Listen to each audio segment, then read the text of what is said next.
Hello friends, welcome back to channel. இது உங்கள் JRU. ஒரு சூற காத்து காத்து காத்து என்ன பார்த்து சூற காத்து காத்து. ஸோ இன்றைக்கி நம்ம சேனலில் நம்ம தளபதி பற்றி தான் பார்க்க போகிறோம். ஆமாங்க, நம்ம தளபதியுடைய 69வது படத்தில் நம்ம ஹெச்பின தேகிறார், நம்ம அனிருத் மியூசிக் போடுறாரு. ஸோ இந்த படத்தில் வந்து கேஷ் அப்டேட்ஸ் வந்து பார்த்திங்கன்னா 3 டேஸாக கொடுத்துட்ருக்காங்க. ஸோ அதில் வந்து பார்த்திங்கன்னா நம்ம நரேன் அவர்களுடைய கேஸ்ட், அதாவது நரேனும் இந்த படத்தில் இருக்கார் அப்படின்றத வந்து சொல்லியிருக்காங்க. ஸோ இவர் ரீசெண்டாக கைதி படத்தில் நடிச்சிருந்தார். அதுக்கு முன்னாடி கொஞ்சம் டல்லாக இருந்தார். அதுக்கப்புறமும் எந்த ஒரு படங்களும் வராமல் இருந்துச்சு. ஸோ இப்போ நம்ம தளபதியுடைய 69வது படத்தில் அவரும் இருக்கார் அப்படின்றத ஒரு போஸ்டர் மூலிமா அறிவிச்சிருக்காங்க. தென் பார்த்திங்கன்னா நம்ம பிரேமலு படத்தில் நடித்த அமிதாப் பைஜு என்னோடய ஃபேவரட் ஆக்ட்ரஸ்னே சொல்லலாம். ஸோ அவங்களும் இந்த படத்தில் வந்து இருக்கிறாங்க அப்படின்றதையும் ஒரு போஸ்டர் மூலிமா சொல்லியிருக்காங்க. ஸோ இது வந்து அவங்களுக்கு ஒரு மிகப்பெரிய ஒரு மைல்கல்லாகவே இருக்கும் அப்படின்னு தான் நான் நினைக்கிறேன்.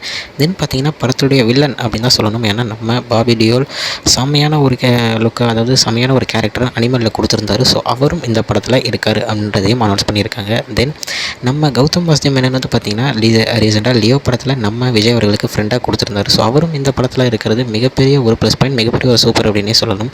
தென் முக்கியமாக பார்த்திங்கன்னா நம்ம பிரகாஷ் ராஜ் சார் தான். ஆமாங்க, நம்ம விஜய் சாரும் பிரகாஷ் ராஜ் சாரும் ரீசெண்டானு இல்லை, அவங்க நடித்த படங்கள் எல்லாத்துலேயுமே மாசான ஒரு சூப்பரான ஒரு காம்பினேஷன் இருக்கும். ஸோ இதுலேயும் 2 பேரும் ஜாயின் ஆகுறாங்க. தென் முக்கியமாக படத்துடைய லீடு ஃபீமேல் லீடாக நம்ம பூஜா ஹெட்ஜ் அவங்க வந்து நடிச்சிருக்காங்க. ஸோ இவங்க பீஸ்ட்டில் இதுக்கு முன்னாடி 2 பேரும் ஒன்றா நடிச்சிருந்தாங்க. ஸோ திருப்பி இந்த படத்தில் நடிக்க போகிறாங்க. அப்புறம் பார்த்திங்கன்னா நம்ம நேஷ்னல் அவார்டு வின்னர் நம்ம பிரியா மேனன் தான். ஆமாங்க, அவங்களும் இந்த படத்தில் இருக்கிறது படத்துக்கு இன்னும் கொஞ்சம் ஒரு மாசான ஒரு கேரக்டர் கொடுக்கும் அப்படின்னே சொல்லலாம். ஏன்னா அந்த மாதிரியான ஒரு கேரக்டர் சூப்பராக செம்மையாக பண்ணுறவங்க தான் நம்ம பிரியாமணி. ஸோ இந்த மாதிரி நிறைய ஆக்டர்ஸ் வந்து இந்த படத்தில் இருக்கிறாங்க அப்படின்றத ஒரு போஸ்டர்ஸ் மூலிமா அறிவிச்சிருந்தாங்க. இது மட்டும் இல்லாமல் டெக்னிக்கல் க்ளூ அவங்களும் யாரெல்லாம் இருக்காங்க அப்படின்றதையும் அறிவிச்சிருந்தாங்க. ஸோ படத்துடைய ஷூட்டிங் வந்து இன்னும் கொஞ்சம் நல்லா ஸ்டார்ட் ஆயிரும் அப்படின்ற ஒரு நியூஸ் கொடுத்துருக்காங்க. ஸோ படத்தை பற்றி எந்த அப்டேட்ஸ் வந்தாலும் மறக்காமல் நம்ம சேனலில் பார்த்துடலாங்க.